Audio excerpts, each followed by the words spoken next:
Question 1.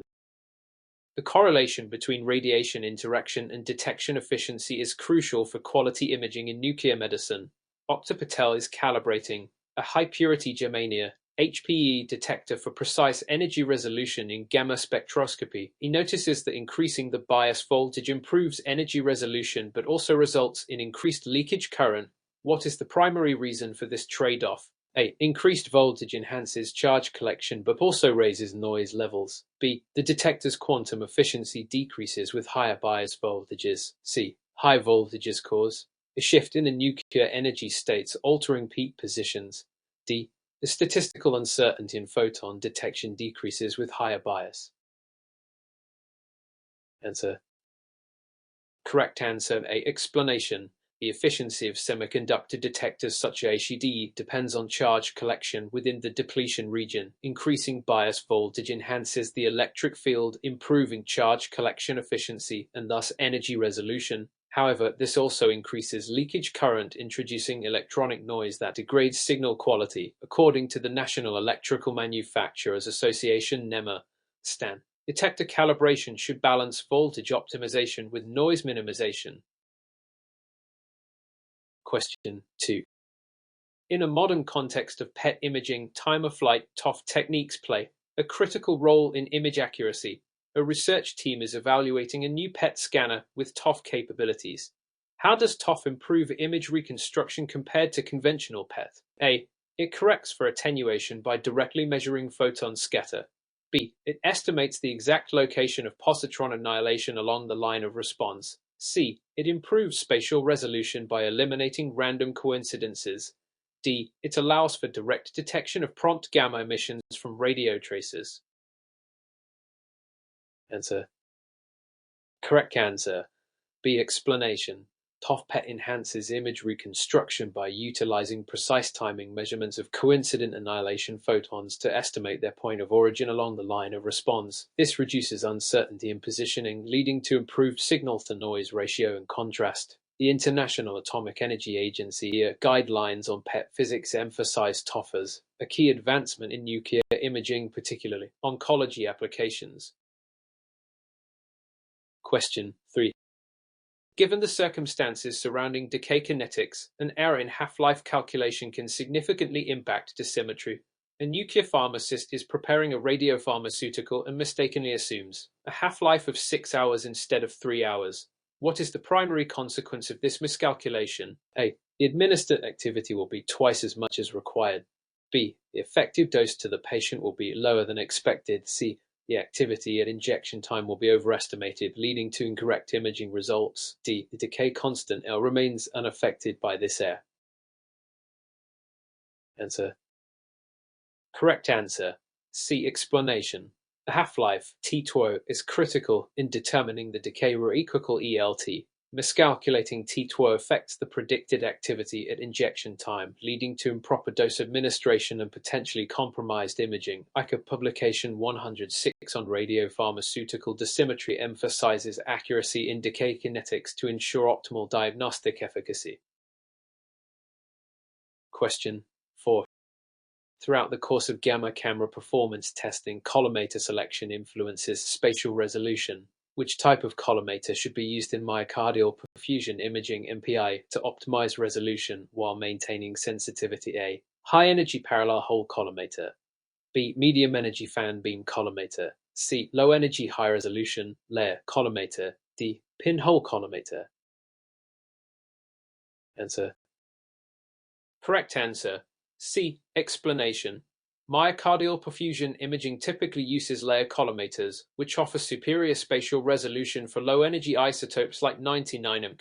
The NEMA Nu1 standard for gamma camera performance outlines collimator selection criteria to balance resolution and sensitivity for specific clinical applications. Question 5. The fundamental question in radiation protection revolves around the Alara principle. A nuclear medicine technologist accidentally spills a liquid radiotracer containing I-131 on the floor. What should be the immediate first step? A. Use a Geiger counter to measure radiation levels. B. Isolate the area and prevent personnel exposure. C. Clean the spill immediately with absorbent material. D. Notify the radiation safety officer only if exposure limits are exceeded. Answer. Correct answer. B. Explanation. The ALARA, as low as reasonably achievable principle as recommended by IE and NRC regulations, mandates minimizing exposure. The first priority is to isolate the area to prevent contamination spread and unnecessary exposure. 10 CFR 20.1402 provides guidelines on contamination control and radiation safety protocols. Question 6. When evaluating SPECT imaging performance, which factor most significantly affects contrast resolution? A. Collimator detector response. B. Pixel size in the reconstructed image. C. Attenuation correction algorithm. D. Number of projection angles used in acquisition. Answer.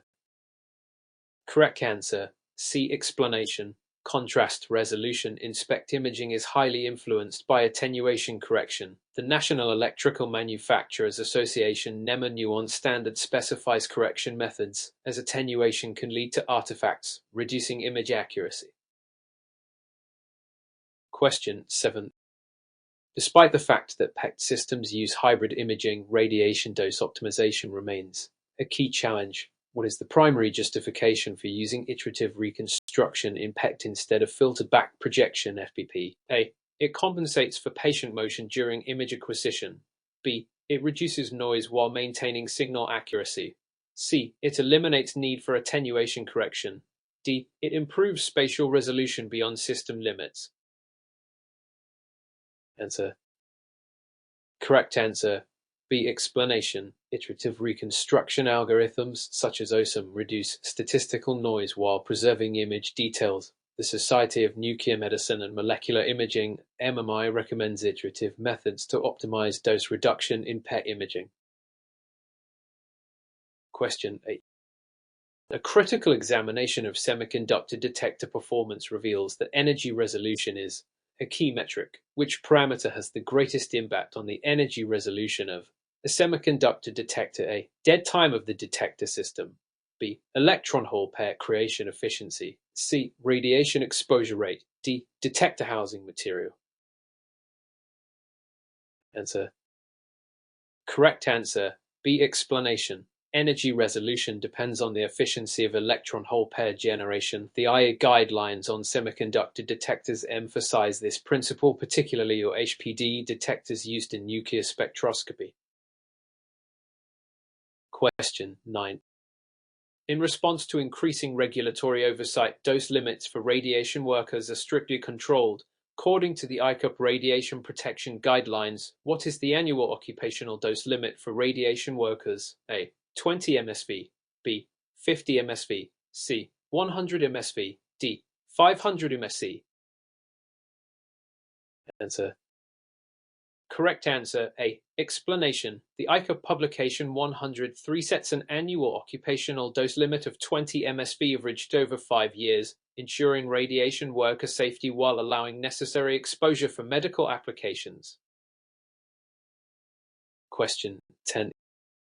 The effectiveness of quality control in nuclear imaging is evaluated through routine system testing. Which parameter is most commonly assessed in PET scanner daily quality control? A. Intrinsic spatial resolution. B. Coincidence timing resolution. C. Sensitivity uniformity.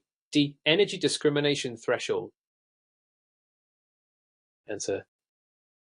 Correct answer. C. Explanation. Sensitivity uniformity ensures consistent detector performance. The OPAM task Group 126 recommends daily quality control checks for PET systems to detect early performance degradation. Question 11. In the modern context of PET imaging, a hospital is considering upgrading its PET scanner to enhance its time-of-flight (TOF) performance. The hospital administrator consults with a nuclear medicine physicist to understand the impact of TOF on image quality and quantification. Which of the following statements best describes how TOF improves PET imaging? A. TOF reduces the required dose of the radiopharmaceutical by eliminating random coincidences completely. B. TOF improves lesion detectability by providing more accurate localization of annihilation events. C. TOF eliminates the need for attenuation correction since the timing resolution is improved. D. TOF significantly reduces image noise but has no effect on spatial resolution. Answer. Correct answer, B. Explanation. Time of flight, TOF. PET improves image quality by utilizing the difference in arrival times of annihilation photons to more accurately localize the positron annihilation event along the line of response. This reduces noise and enhances lesion detectability, particularly in larger patients. TOF does not completely eliminate random coincidences. Option is incorrect, nor does it remove the need for attenuation correction. Option C is incorrect. While TOF reduces image noise, it does not fundamentally alter spatial resolution beyond the improvements in image reconstruction. Option D is incorrect. Question 12. Given the circumstances of a nuclear medicine facility using a well counter for radiopharmaceutical quality control, which of the following factors is the most critical when calibrating the well count to ensure accurate activity measurements? A. The background radiation level in the room where the counter is placed. B. The geometric positioning of the sample within the well detector. C. The physical half-life of the radionuclide being measured. D. The energy resolution of the well counter scintillation crystal. Answer. Correct answer, B. Explanation. The accuracy of a well counter depends on the geometric positioning of the sample within the well. If the sample is placed inconsistently, it can lead to variations in measured activity due to differences in detector efficiency. While background radiation, option A, is important, modern counters typically compensate for this with background subtraction. The half-life of the radionuclide, option C, is relevant for decay correction, but does not affect calibration directly. Energy resolution, option D, is important for spectroscopy but is not the primary factor for activity measurements. Question 13. Throughout the course of nuclear imaging quality assurance, a physicist is tasked with evaluating a gamma camera's spatial resolution. Which of the following parameters most directly impacts the intrinsic resolution of the gamma camera? A. The type of collimator used for imaging. B. The thickness of the Ni-TL scintillation crystal. C. The count rate of the administered activity. D. The pixel size of the digital image matrix. Answer.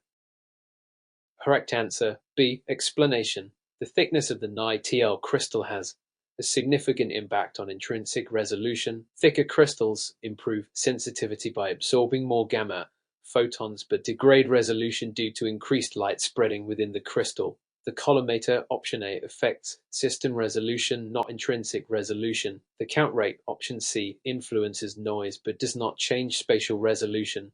Pixels, option D, affect digital resolution but is independent of the gamma camera's intrinsic resolution. Question 14. While examining the effects of radiation dose in nuclear medicine imaging, a medical physicist is asked to determine the primary factor influencing the patient's absorbed dose during a PET scan. Which of the following factors plays the most significant role in determining the radiation dose? A. The administered activity of the radiopharmaceutical. B. The energy resolution of the PET detector. C. The reconstruction algorithm used for image processing. D. The patient's hydration level at the time of the scan. Answer. Correct answer, A. Explanation. The administered activity of the radiopharmaceutical is the primary determinant of the radiation dose. The patient receives higher activity levels result in increased radiation exposure.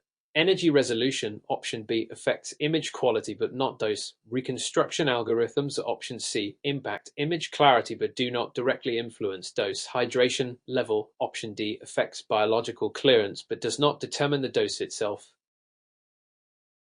Question 15. In light of recent developments in SPECT imaging, a nuclear medicine department is upgrading its collimators to optimize image quality. Which of the following collimator types would be most appropriate for a high-energy radionuclide such as iodine-131? A. Low-energy all-purpose collimator. B. Medium-energy parallel hole collimator. C. High-energy collimator. D. Pinhole collimator. Answer. Correct answer, C. Explanation.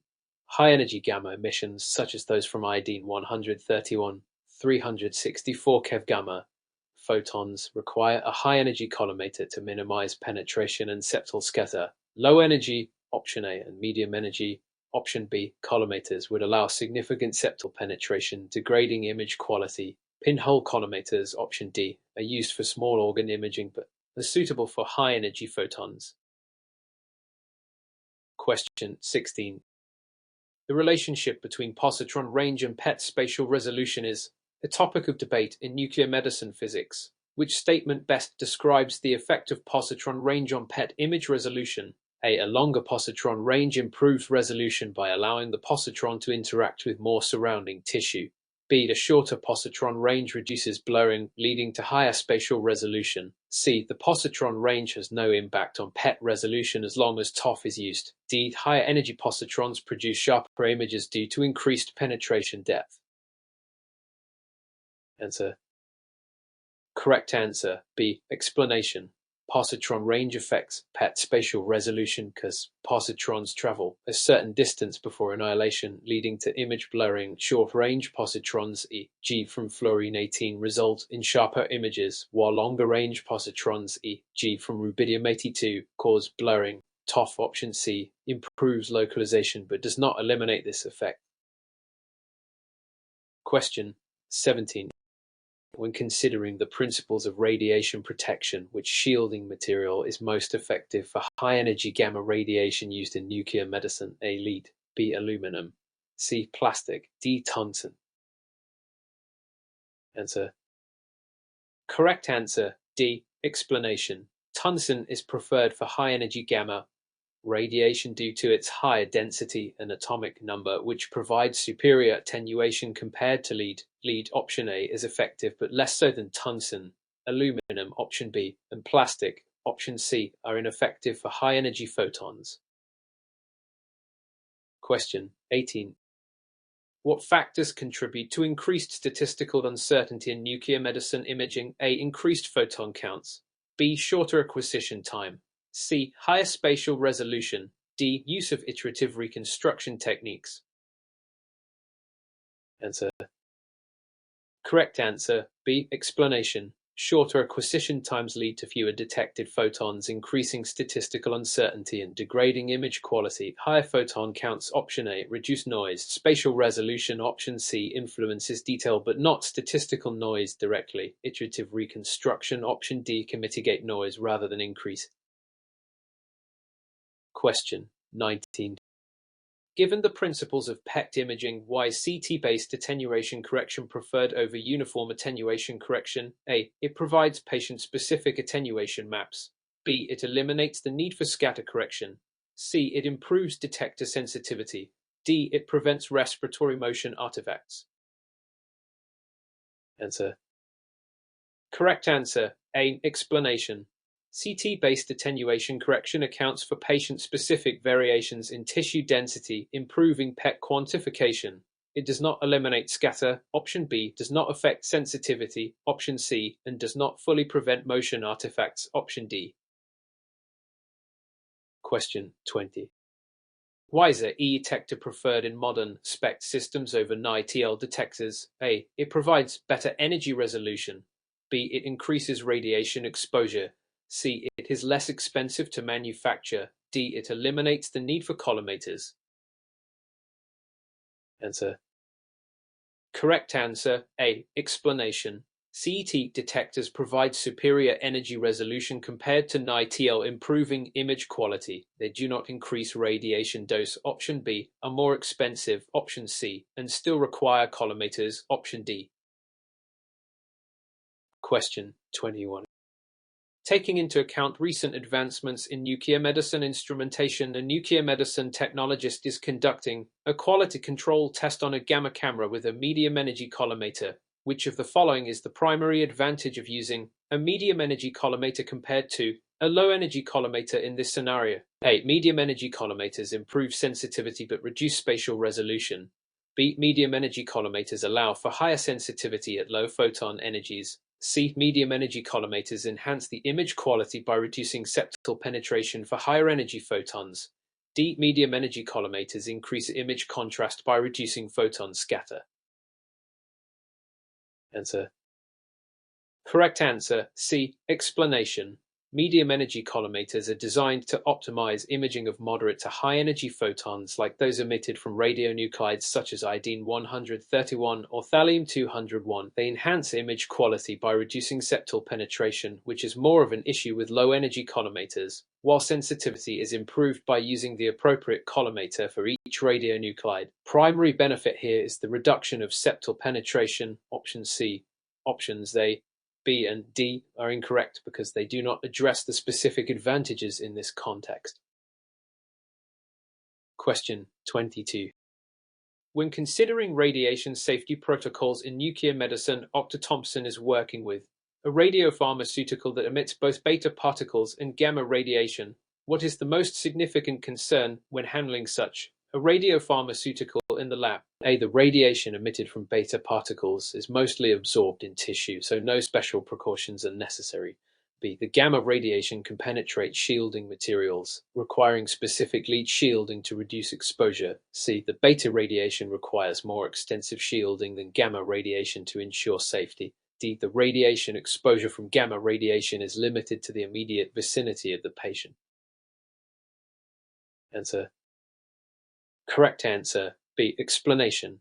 Gamma radiation has the potential to penetrate most materials, requiring the use of lead shielding to reduce exposure effectively. The beta particles, option A, are less penetrating but still pose a risk through direct contact or inhalation, which is why shielding is needed. Beta radiation, option C, is usually less concerning in terms of shielding materials, but is still important for safety. Gamma radiation, option D, is not limited to the patient's vicinity and requires careful shielding to protect staff and others.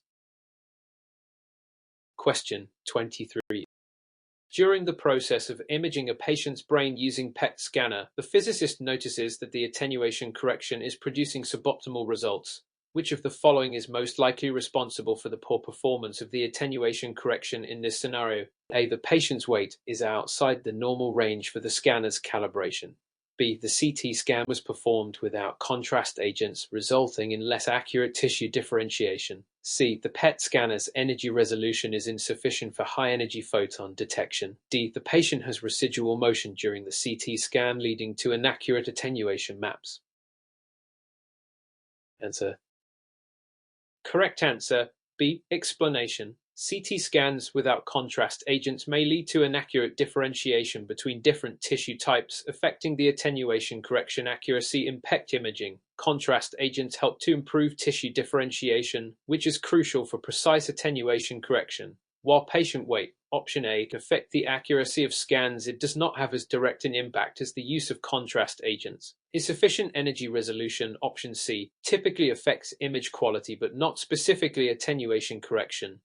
Motion, option D, can impact image quality but is more critical for PET imaging than attenuation correction. Question 24.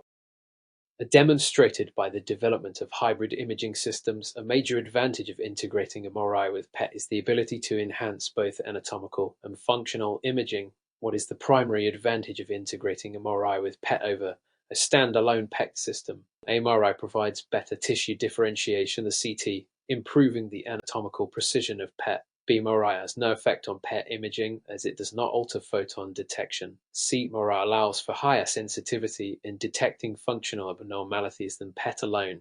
MRI reduces the dose of radiopharmaceuticals needed for PET imaging. Answer. Correct answer, A. Explanation. MRI provides superior soft tissue differentiation compared to CT, offering more detailed anatomical information. When combined with PET, it allows for better localization of functional abnormalities, improving diagnostic precision. PET offers anatomical information, but MRI excels in providing finer tissue contrast. MRI does not alter photon detection, option B, and while sensitivity is improved by PET, MRI does not contribute directly to PET sensitivity, option C. MRI does not reduce the radiopharmaceutical dose, option D. Question 25. Upon closer examination, the nuclear medicine physicist is evaluating the use of a scintillation detector, specifically NiTl, for A study involving radionuclides with high energy emissions. Which of the following characteristics is most likely to limit the effectiveness of NiTL for this application? A. The energy resolution of NiTL is relatively poor compared to that of semiconductor detectors. B. NiTL is highly sensitive to low-energy photons, making it unsuitable for high-energy radionuclides. C. NiTL crystals are too small to capture high-energy photons effectively. D. NiTL detectors are not capable of handling high-photon fluxes, leading to saturation. Answer. Correct answer. A. Explanation. NiTL has relatively poor energy resolution compared to modern semiconductor detectors like CT, making it less effective for detecting high-energy emissions. While NiTL is sensitive to low-energy photons, option B. This is not the limitation for high-energy radionuclides. The crystal size, option C, does not inherently limit its ability to capture photons effectively. However, the resolution issue, NiTL detectors can handle high photon fluxes, option D, with appropriate calibration, but still suffer from poor resolution at higher energies. Question 26. A hospital is attempting to improve the accuracy of quantitative PET imaging for oncological studies. Which of the following methods would most directly improve the accuracy of SUV, standardized uptake value, measurements in PET imaging? A. Increasing the image acquisition time to reduce statistical noise. B. Using a higher concentration of radiopharmaceutical to increase signal intensity. C. Applying a post-acquisition smoothing filter to reduce image noise. D. Incorporating MRI to improve anatomical accuracy of the CV measurement. Answer. Correct answer. A. Explanation. Increasing acquisition time reduces statistical noise by allowing more photons to be detected, leading to more accurate CV measurements. Using a higher concentration of radiopharmaceutical, option B, can increase signal intensity but does not improve CV accuracy. It may even introduce artifacts. Smoothing filters, option C, reduce noise but can also reduce spatial resolution, which can do CV accuracy. MRI integration, option D, improves anatomical accuracy but does not directly impact the quantitative CV measurement. Question 27. Considering the implications of radiation protection, a nuclear medicine technologist is preparing to handle a patient with a high-dose radiopharmaceutical. Which of the following actions is most effective in reducing the technologist's exposure to radiation? A. Wearing lead apron during the entire procedure. B. Maintaining safe distance from the patient and minimizing the time spent in the radiation field. C. Applying higher dose of radiopharmaceutical to improve imaging quality. D. Using high-energy collimator to reduce the radiation scatter. Answer. Correct answer. B. Explanation. The most effective way to minimize radiation exposure is by increasing distance from the source, the patient, and minimizing exposure time. Lead aprons, option A, provide shielding but are less effective than distance and time management. A higher radiopharmaceutical dose, option C, increases exposure rather than reducing it. Using a high-energy collimator, option D, is useful for improving image quality. Does not significantly reduce scatter in this context. Question 20. The primary reason for performing routine quality control (QC) tests on gamma cameras is to ensure which of the following. A. The gamma camera can detect low-energy photons with a high degree of accuracy. B. The system's sensitivity and resolution are within the required limits for clinical imaging. C. The gamma camera will remain functional indefinitely without any need for maintenance. D. The radiopharmaceutical doses are standardized for all patients. Answer. Correct answer. B. Explanation. Routine QC tests on gamma cameras primarily ensure that sensitivity and resolution are within acceptable limits, ensuring accurate and reliable imaging for clinical use. Low-energy photon detection, option A, is important but is part of the overall sensitivity testing. Cameras do not function indefinitely without maintenance, option C, and radiopharmaceutical dosing, option D, is unrelated to camera performance. Question 29. Given the circumstances of a PET scan using fluorine-18, the nuclear medicine physicist notices that there is significant blurring of the image. Which of the following factors is most likely contributing to the image degradation? A. The decay of fluorine-18 is too fast for the PET scanner to detect accurately. B. The patient's weight exceeds the recommended limit for optimal PET imaging. C. The positron range of fluorine-18 is causing A spread of annihilation photons. D. The PET scanner's energy resolution is too high for fluorine-18 emissions. Answer. Correct answer. C. Explanation. Fluorine-18 emits positrons that travel a short positron range before annihilating, causing some spatial blurring in PET images, while decay rates option A do affect timing. PET scanners are calibrated for this. Patient weight option B may affect image quality but is not the primary reason for blurring. High energy resolution option D would improve, not degrade imaging. Question 30.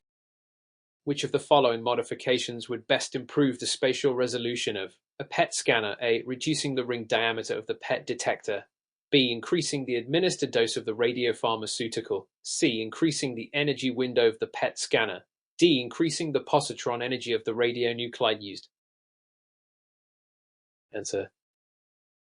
Correct answer. A. Explanation. Reducing the ring diameter of a PET scanner improves spatial resolution by decreasing the distance between detectors, which minimizes blurring due to photon scattering. Increasing dose option B improves signal-to-noise ratio but does not directly enhance resolution. Expanding the energy window option C may increase sensitivity but does not affect resolution. Increasing positron energy option D blurring due to longer positron range.